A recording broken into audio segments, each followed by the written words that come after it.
Well, when terrorists struck on 9/11, they knocked down the Twin Towers and also a sycamore tree near Ground Zero. To one best-selling author, that's not a coincidence. It's a warning. Hear why.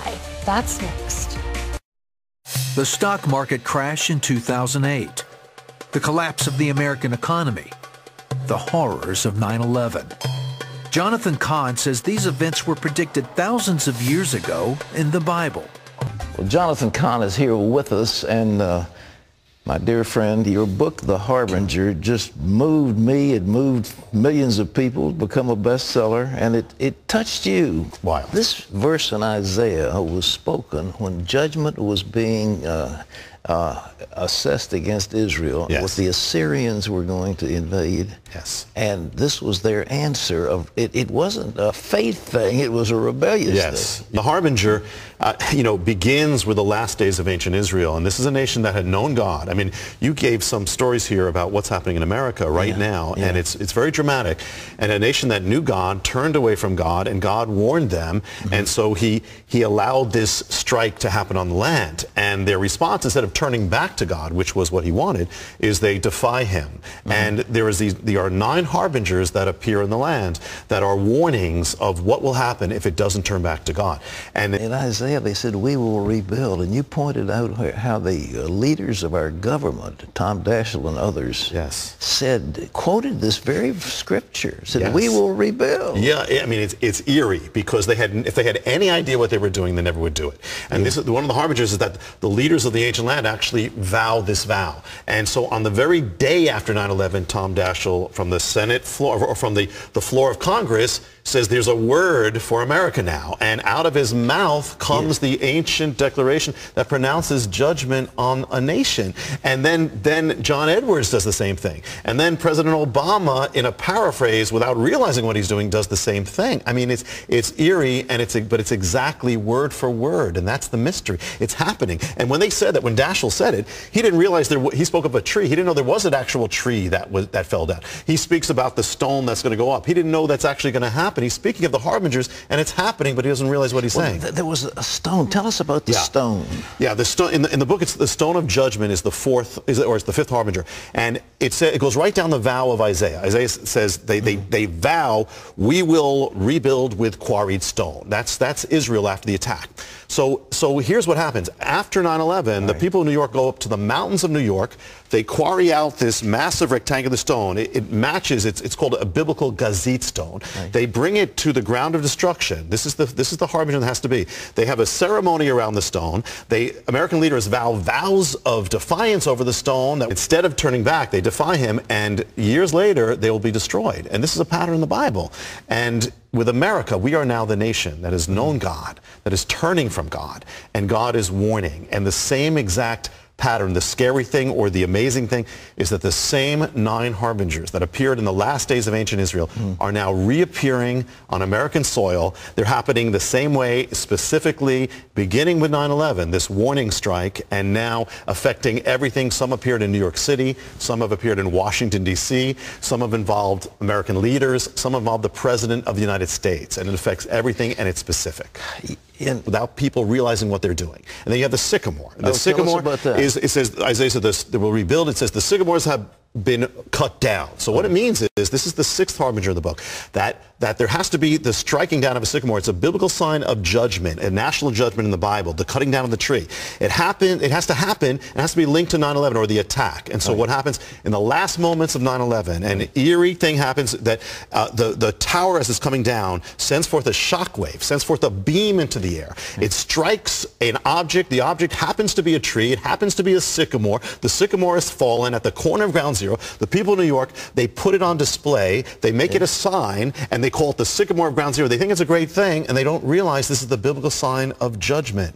Everything in that verse, Isaiah, came true. Well, they came and replanted, though, didn't they? The next thing is right down the line, the sycamores have fallen, and the people of Israel says, well, we will plant cedars in their place. The biblical word is erez tree. It can be a cedar, can be a spruce. But they're, again, an act of defiance, saying, we're going to come back stronger, so God, you're not going to humble us. We're going to put a stronger tree here. And so what happens, the seventh harbinger is 2 years after 9/11, a tree appears in the sky. It's at the corner of ground zero. Right. It's being lowered down into place, into an exact place to replace the sycamore. This is an act, this is the act what they did in ancient Israel. It puts it down, and they call it the tree of hope. They have a ceremony around the tree. They say, this is a tree of, nothing's going to stop us. And the tree is a biblical erez tree, the same tree of the Hebrew of Isaiah 9:10. They have no idea what they're doing. Nobody's planning this. An erez is like a conifer? It's a conifer tree, or panache tree, yes, and it can be a cedar, it can be a spruce, and that's exactly what it was. Exactly what it was. Everything that was there, and there's another one. I'll tell you, I'll throw in that, in the Bible, one of the signs of national judgment we spoke about is the tree. And God says, this tree, you're going to wither. It talks about a nation withering, or he says, I'm going to cut off the branches of the tree. So it's a biblical sign. Well, there is one of the harbingers is this tree of hope at ground zero. Yeah. And what has happened, this was a symbol of America. Well, what happened to that harbinger? If you go there, I went back. The tree of hope is withering away, withering away, withering away. They can't stop it from withering away. They literally, if you go there, the branches they're cutting off the branches. It's being held up by ropes. Everything around it is green, but the tree is withering, and everything right next to the tree is withering away. They can't do that. A sign of a nation that spiritually is withering. I mean, and while America is saying we're going to get stronger, without coming back to God, it's withering. And there is one of the harbingers is the tower, at ground zero. Yeah. And, and that was, with Israel, the sign was that, hey, they said, we're going to rebuild higher, bigger, stronger, but without God. And it takes the form of the tower. In an ancient translation called the Septuagint, when they first translated the Bible, they did a strange thing with Isaiah 9:10. They said, the bricks have fallen. It said, but come, let us build for ourselves a tower. They literally said a tower. So that a tower is going to rise on the ground of destruction. The nation's going to do this. That's exactly what's happening in New York City. This is the harbinger that's continuing to go up. It's happening. And the idea is higher, bigger, stronger. Now, they got that verse when they said, come, let us build for a tower. Yeah. The rabbis got it from the Tower of Babel. And so they're linking the Tower of Babel to Isaiah 9:10. That's what they did. Okay. Now, I don't know if you know, I found out since I wrote the book that actually there was a scripture in the ruins of Ground Zero. There was a scripture embedded in the ruins of Ground Zero. No, I didn't know that. I didn't either. And this is after a book. And it was a photographer got it. It was a charred Bible, and there was one page left. He took a picture, was whisked out. He looked at it, started weeping. And it was right there where they're going to build the tower. The scripture was, come, let us build for ourselves a tower. And that's the Tower of Babel. That was the Tower of Babel, and the only other place it appears in the ancient translation is Isaiah 9:10, the scripture of the harbinger in there. And so here, this tower has been going up. It's been going up, and it only this year it broke through and it became the tallest building in New York. It broke through, and that's the whole point of it. And the day it did, and there was a tension on this tower, it became the biggest thing. It was April 30th. In the Harbinger, that's the date given for the mystery of Ground Zero. April 30th is in the Harbinger. And the president, Pat, this is 6 months 6 months after the book came out when we were here. Yeah. The president came to Ground Zero, and they showed him a beam. This is in the summer. And they showed him a beam. It's going to be the final beam of the tower. And they said, write words on the beam. Now, you know that in the book, as the third witness, he gives this paraphrase. And the way to sum up Isaiah 9:10 in our language is simply two. We will rebuild, number one, and we'll come back stronger. He writes on the beam, we rebuild, we come back stronger.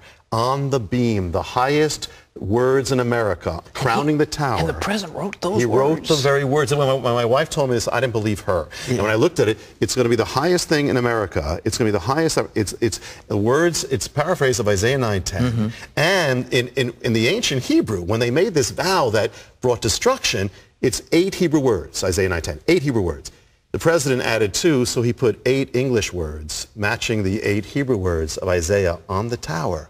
And the central word of both is rebuild, in both the fourth word of both. I mean, it parallels exactly. It's uncanny. And This is unbelievable. John, what comes next? Have you, is there the well, Bible? What do you think? Well, you just, I mean, I was watching the show from the background, right. and it is clear, you know, America right now, as the mainstream culture, is still turning rapidly from God, the culture. That's right. And as long as it does, if it does, the pattern is there will be shaking and shaking, and until America either returns to God, there's revival, or there is calamity or destruction. And I believe, I mean, people say, is there hope? You know, and I believe if there was no hope, there wouldn't be any harbingers. What's the point of warning if there's no hope? And one of the things we talked about last time was this mystery ground, that the mystery of ground zero goes back to this place where America was dedicated to God, and that's where it came. The message is return and come back. And there's something strange, I mean, that the Harbinger, I mean, this year was a real tipping point, I think, in many ways. And yet the Harbinger came out. So I believe that there's this parallel and that there's a warning, but God is calling. And it's, the key is, if my people. Yes. I mean, because if we were the salt of the earth we're supposed to be, America wouldn't be as such. If we were the light, it wouldn't be as such. And so the thing is that it's if my people, and the call goes out. And that's why I believe this is going out now. We have to turn to God. We have to be the lights as never before. If it's getting darker, the lights have to get brighter. And we have to get more radical. But this is the time, and this is the reason. There is hope, but the hope is only in Yeshua. You know, in Hebrew, the word for, people say, how can I be safe? Should I build a bomb shelter? In Hebrew, the word for safety is Yeshua. And Yeshua is Jesus. His only hope is Jesus. That's it. Brother, I just thank God for you and for the work you've done. Ladies and gentlemen, the Harbinger we mentioned before, it's a national bestseller, 1 million copies. This is the Harbinger Companion Jonathan has put together to give you a little bit more insight. It's extraordinary, absolutely extraordinary. God is speaking to our nation. And the harbingers are the beginning. It's not the end. It's the beginning of the shaking of America. And then the next part of it, if you follow what happened to Israel, the next part is that there was a second shaking because they defied God. Yeah. So God said, well, there's going to be another one. Well, what comes after is the economic shaking of America. We're still in the shadow of it. Yeah. And it happens with the collapse. And it opens up a whole other stream of biblical mysteries, and one of them I could just touch is the Shemitah. And the Shemitah is that every 7 years in Israel, it was kind of like an economic wipe away. Right. You know, as a blessing. But what happened is at the end of it, on this exact one day called Elul 29, all the nation's debts are wiped out, the accounts are wiped out, all wiped away, and as a blessing. But as the nation turned away from God, the Shemitah turns into a sign of judgment. Jeremiah says that's actually God uses that as the timing of judgment. Well, what does it have to do with America? You have the first shaking, 9/11. You have the second shaking, the economic collapse. Well, the Shemitah is always 7 years apart. It's a 7-year thing. So when did the collapse of the American economy happen? Happened 7 years after 2001. Okay. In September, 7 years to the month of 9/11. It happened the second week of September. That's 7 years to the week of 9/11. And the greatest day of this collapse was the end of September, the greatest collapse in American history, period. Greatest collapse. When did it take place? It took place on Elul 29, the exact day appointed in the Bible for the wiping away of a nation's financial accounts as a sign of judgment of a nation that has turned away from God. Let's repeat. This is the exact day, the Elul? The exact day and the exact hours. And it's the exact hours that happened. And not only that, and if you go back 7 years, because it's a 7-year mystery, you find 2001, you have the other greatest collapse in American history up to that day. Happened after 9/11. And when did that collapse take place? It took place on the exact same Elul 29, the day of appointed to wipe away a nation's financial account. And they happened exactly 7 Hebrew biblical years apart, to the day, to the hours, the two greatest collapses up to those days. And it wasn't just on any day. It only comes once every 7 years. They both happened on the exact once in 7 year. Well, we are having the greatest financial problem in the history of this nation. I mean, there's nothing like it. I mean, the amount of debt is so insupportable. It's not just America, it's the whole world. Yeah. Yeah. The whole, there's no way out of it. Yeah, which is also, I mean, that you just brought up something that's another sign in the Bible. It speaks, it says, if you're blessed, you follow me, you're going to lend to many nations. Yeah. If you turn away from me, you're going to be in debt. We went from the greatest creditor nation to the greatest debtor nation, just in the same way as we are moving away from God. And God bless you. I don't know, Sheriff, you got something to top that? Oh, we're going to have a break. I'm speechless. What's next?